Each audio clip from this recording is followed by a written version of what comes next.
Night mood ہے۔ السلام علیکم ورحمۃ اللہ وبرکاتہ۔ اللہم صلی علی سیدنا محمد وعلی آل سیدنا محمد وبارک وسلم بعدد کل شیء معلوم لک۔ اقامت اور اذان کے درمیان، اقامت اور اذان کے درمیان یہ دعا ضرور پڑھنی چاہیے۔ ایمان کی سلامتی کے بعد اللہ سے بندہ عافیت مانگے تو مستجاب الدعوات بھی ہوں گا اور اللہ تعالیٰ اس کو عافیت عطا فرمائے گا۔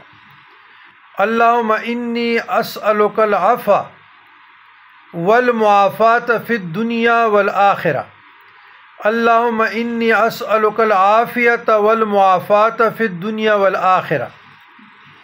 یا تیسرا، اللہم انی اسألک العافیۃ اللہم انی اسألک العافیۃ فی الدنیا والآخرہ۔ اور چوتھی قسم، اللہم انی اسألک العفو والعافیۃ والمعافاۃ فی الدنیا والآخرہ۔ تو اللہ تبارک و تعالیٰ اس کو عافیت عطا فرمائے گا اور ان کے دعاؤں کو قبولیت کا شرف بھی بخشے گا۔ والسلام علی من اتبع